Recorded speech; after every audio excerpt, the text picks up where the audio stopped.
The first thing I noticed was the shoes. They were black stilettos. Brand new. She said they were just for fun. But when she came back at 3:42 a.m., barefoot and smiling, those shoes were nowhere to be seen. I was awake, of course. Not because I was waiting, not anymore, but because sleep doesn't really visit me these days. I sit on the couch with the volume low and the lights off like a forgotten scene in someone else's movie. She came in humming. Yes, humming. Like someone who'd just had the best night of their life. Her makeup was smudged in that careless, beautiful way the kind makeup artists try to fake from magazine covers. She smelled like vanilla, lime, and a mistake that already happened. She didn't see me at first. She tiptoed across the living room, holding her heels in one hand. Correction, someone else's heels. I don't know what brand they were, but I know they weren't hers. Too small. Gold. Worn. That's when I spoke. Lose something? She froze. Barefoot. Caught. Her head turned slowly, and for half a second, her expression said it all. Not guilt. Not shame. Annoyance. She was annoyed that I was awake. I didn't think you'd still be up, she muttered, brushing her hair behind her ear. You left in black stilettos. A pause. Just enough to let the silence sting. She looked down at her feet, almost like she had to double-check. Oh, she said flatly. Yeah, I switched them out. Long night. No follow-up. No explanation. Like it made perfect sense to abandon your shoes and return home with the strangers. I don't know why, but I nodded. I always nod. That's my thing. Nod now, explode later. She drifted into the bathroom, humming again. That same haunting little tune. Something light and happy, the soundtrack to a night I hadn't been invited to. The moment the door closed, I did something I hadn't done in years. I checked her purse. I know how that sounds. I hate myself for it. But something inside me screamed that I'd already ignored too much. Inside was the usual mess. Gum wrappers, receipts, makeup bag, her little travel perfume bottle, and one crumpled cocktail napkin with a phone number scribbled in all-caps Sharpie. Fiona's B-Day, 10 p.m. at the Den. Jack's winking face. I stared at it like it might burst into flames. We don't know a Fiona. She never mentioned the Denver. And I sure as hell don't know who Jax is. But his winking smiley face felt like a bullet in my chest. She came out of the bathroom 10 minutes later wearing one of my old t-shirts, acting like everything was fine. Like it was normal to spend 7 hours doing God knows what, and come home smelling like someone else's cologne and a lie she hadn't even bothered to rehearse. I'm gonna crash, she said casually, stretching like a cat in sunlight. Long night. I nodded again. I'm so good at nodding. But inside, something cracked. And the worst part? She didn't even notice. She didn't even ask how my night was. That's how far gone we are. She used to at least pretend. Ask about my day, throw in a half-hearted, how was work? Even if she was already scrolling through her phone while I answered. But now, nothing. Just a yawn and the soft pat of her bare feet walking away, leaving behind a purse that still smelled faintly like smoke and someone else's car. I sat on the edge of the couch long after she disappeared into our bedroom. I didn't follow her. I didn't even move. I just kept replaying that moment. Her walking in barefoot, smiling like she hadn't just stepped on every shard of what we used to be. I didn't sleep again that night. Around 5 a.m., I heard her snoring. Peaceful. Deep. The kind of sleep you get when your conscience is dead quiet, or so loud you've learned to mute it. I spent the morning pretending nothing happened. Fed the cat. Made coffee. Even packed her lunch like I always do, though I didn't include the stupid little post-it note I usually write. The ones that say hang in there, or you're doing great. She used to keep them. Now they end up in the trash before I even leave the room. When she finally walked into the kitchen, she looked rested. Better than I'd seen her in weeks. Her hair was pulled back. Her eyes weren't puffy, and she had that glow about her, the kind people only get when something's making them feel alive again. And it wasn't me. She smiled. Morning. Morning. I echoed, handing her the lunch bag. You forgot your shoes last night. She blinked, like the sentence confused her. Oh, yeah. I left them in Fiona's car. Right. Fiona. The same Fiona I checked her Instagram for last night. No recent posts. No tagged photos. No birthday celebrations. In fact, Delaney hasn't been in a single post with anyone named Fiona for over a year. She was lying. Sloppily. And she didn't even care. Who's Jax? I asked casually, testing the temperature of the room. She didn't flinch. That almost bothered me more than if she had. He's just one of Fiona's friends. Chill, babe. Chill, babe. Two words I now absolutely hate. She kissed my cheek like nothing was wrong and walked out the door. I stood there in the kitchen holding my coffee, burning my tongue on the first sip because I didn't realize how tightly I was gripping the mug. That day, I didn't go to work. I called in sick, though I wasn't. I just needed to figure out what was real and what was make-believe in my own marriage. I sat at my desk with her napkin in front of me, running the name Jax through every possible combination of Google, Facebook, and the creepier corners of Instagram search. I didn't find much, but I did find the Denver. It's not a bar, not in the traditional sense. It's one of those semi-private lounges downtown. Velvet furniture, DJ nights, and a password at the door on weekends. Their Instagram was full of dim lighting, neon signs, and people who dress like they're always 10 minutes away from a bad decision. The kind of place you go when you want to disappear, just for a few hours, with someone who isn't your husband. I stared at the screen too long. Everything inside me wanted to storm down there and start demanding answers. But what would that even solve? If she wanted to lie, she would. She already was. And I was the fool standing there holding a napkin like it was a smoking gun. By the time she got home that night, I had cooked dinner. Chicken Alfredo. Her favorite. She walked in talking loudly on the phone, laughing at something that didn't sound funny. She hung up when she saw me. "You okay?" she asked. It was the first time she had shown a flicker of concern in weeks.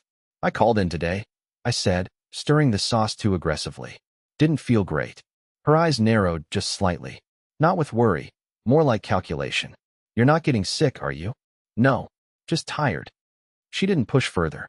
She never does anymore. We ate in silence. I didn't ask about her day, and she didn't offer.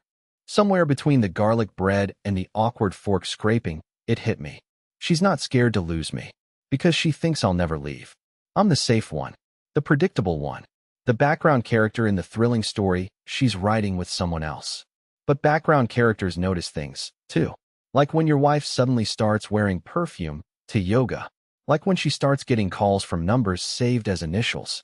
Or when she stops leaving her phone face up. Delaney thinks I'm not paying attention. But I am. And I'm done pretending not to see. The next night, I didn't ask where she was going. She came out of the bedroom in a green silk blouse I hadn't seen before, slid in her earrings while texting someone, and said, "Out with Fiona again. Might be late." I just nodded. That silence must have thrown her off, because she paused by the door, half-turned, waiting for me to say something. But I didn't. I looked her right in the eye and gave her nothing. She hated that. "Don't be weird," she muttered as she walked out, like I was the one ruining things. The door clicked shut behind her, and it felt louder than usual. Maybe because I knew she wasn't just going out for drinks and laughs with imaginary friends. Maybe because part of me still hoped she'd stop lying and confess. Or maybe I was just finally done waiting for someone who'd already left the room a long time ago. This time, I didn't follow her. I didn't need to. She'd already shown her hand. She'd already given me enough to know where she was headed. Instead, I went into our bedroom. Her side of the closet was always a little messier than mine. I dug through drawers she never thought I'd open. Underwear folded too neatly. A small black pouch I didn't recognize. Inside, hotel keycards. 3 of them. Different places. Different chains. All of them dated in Sharpie on the back. One from 2 months ago. One from 3 weeks ago. And one from last Thursday. I sat down on the edge of the bed, holding those keys like they were pieces of a puzzle I didn't want to finish. My heart wasn't racing. My hands weren't shaking. That scared me more than anything, how calm I was. Like I'd already grieved this version of her in some quiet part of my brain, long before the evidence ever surfaced. When she came home at 2:11 a.m., I was in bed pretending to sleep. She slipped in quietly, smelling like someone else's soap. No attempt to cuddle. No small talk. Just turned her back to me and exhaled. She never saw the keycards tucked beneath my pillow. But I saw everything I needed to see. And she had no idea. 2 days passed. I said nothing. She didn't notice. It's strange how quickly someone can stop looking at you when they've already decided you're not worth seeing. She went through the motions, pouring coffee, checking her reflection in the toaster, scrolling on her phone like it held more life than I ever did. And still I waited. I waited because I needed her to lie to me willingly, to my face. Not because I didn't believe she was cheating. At this point, even her silence had an alibi. No, I needed to see how far she'd go. I needed to know if there was even a shred of her that might hesitate before falling off the cliff she was already halfway down. So on Saturday morning, while she stood at the kitchen counter slicing a peach, I dropped the question like it was nothing. "Hey," I said, "you ever stay at the Rosefield Hotel?" She didn't look up right away, just kept cutting. Then, with a smile too practiced, too quick, she said, "What? No. Why?" I shrugged. Someone at work was talking about it. Sounded familiar. Thought maybe we stayed there once. Now she looked up. Her expression didn't change, but something in her eyes flickered, a calculation, like she was scanning a list of cover stories. "Nope," she said. "Don't think so." And that was it. That was the moment. She had her chance.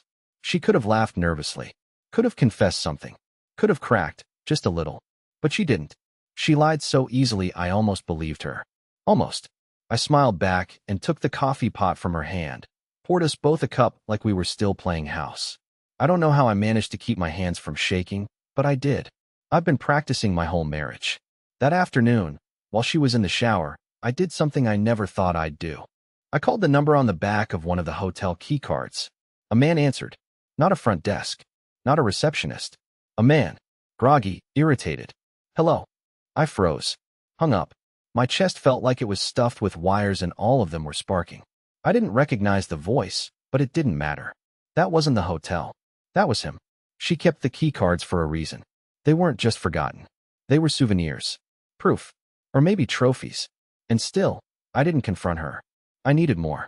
Or maybe I needed to understand what kind of man I'd become. The kind who watches his life unravel in 1080p and still asks for a second angle. So that night, I told her I had a work dinner. I don't. My coworkers hate going out after 5. But I left the house dressed like I did. Shirt tucked in. Hair neat. She barely looked up from her phone when I said goodbye. No kiss. No have fun. Just a distracted one. I drove around the block, parked 3 streets over, and walked back home. Took the back entrance. Left the lights off. Waited. An hour passed. Then another. And at 9:26 p.m., I heard the door open. And a man's voice. Not loud. Just familiar in the way it shouldn't be. I stood at the edge of the hallway in the dark, holding my breath while I listened to my wife laugh. She never laughed like that with me anymore. I didn't move. Not at first.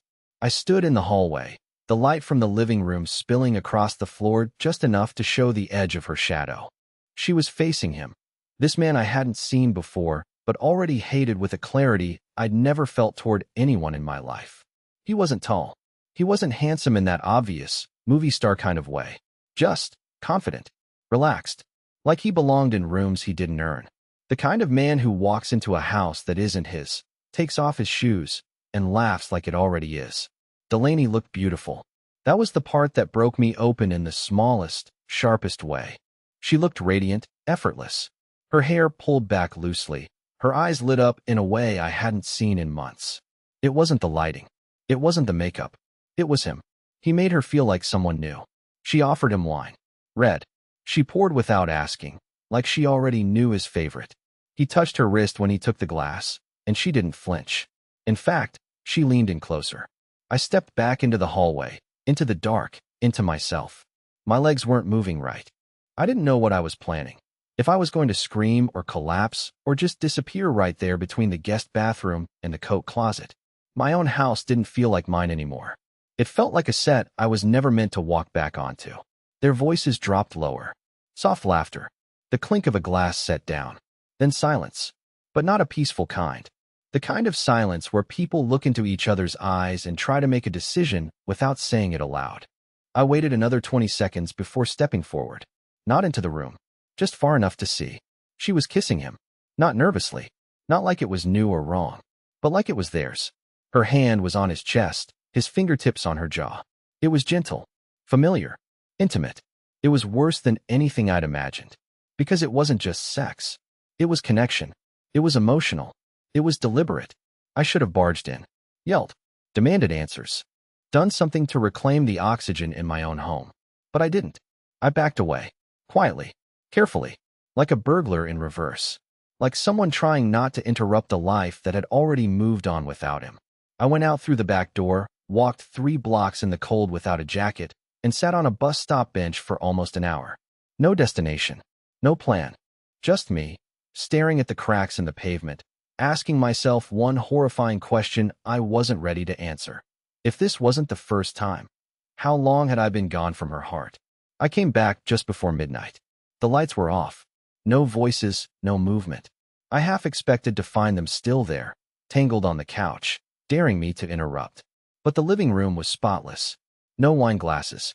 No jackets.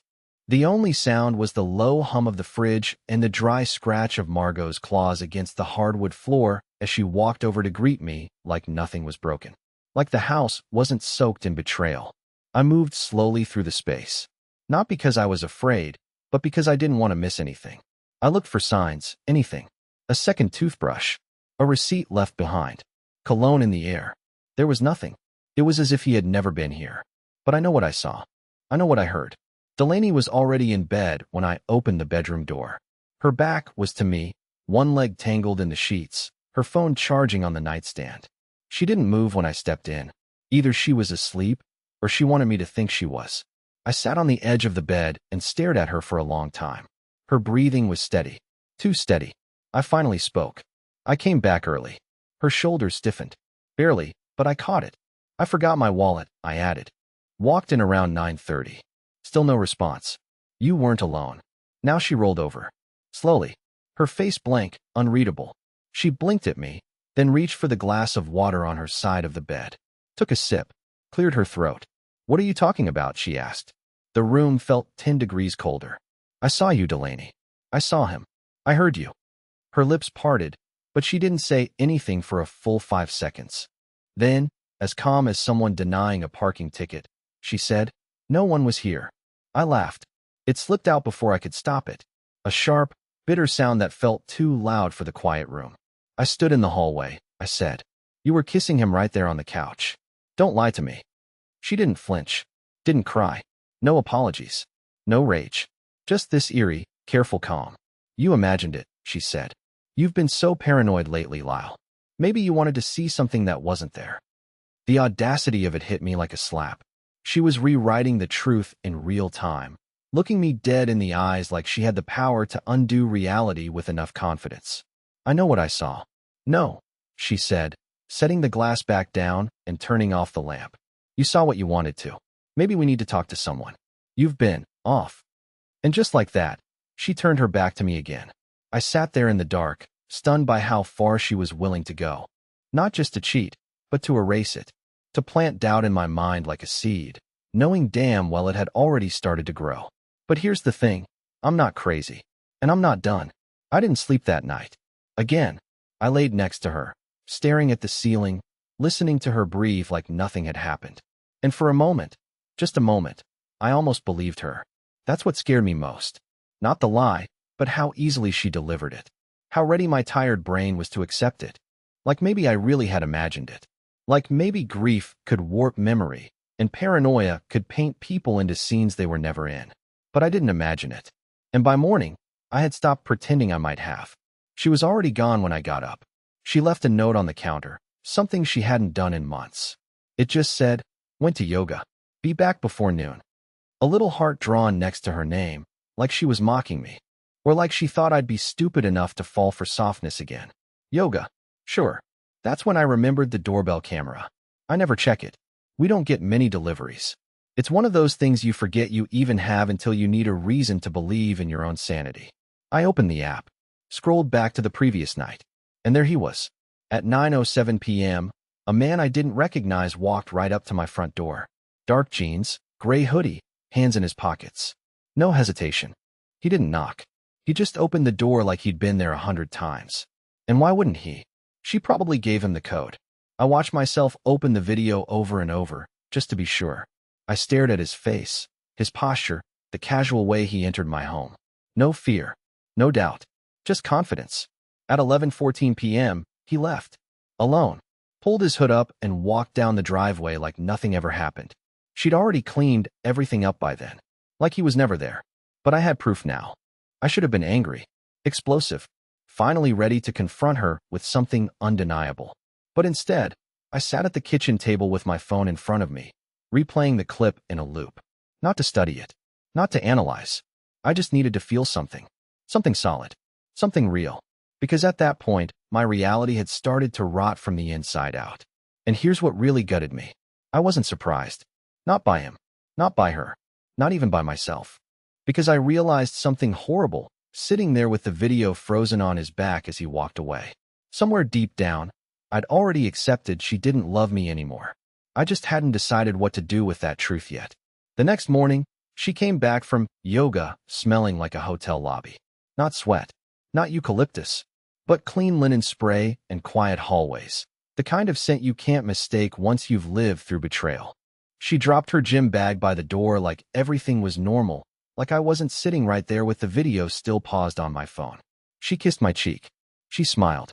She poured herself coffee and told me we should go to her parents' house next weekend.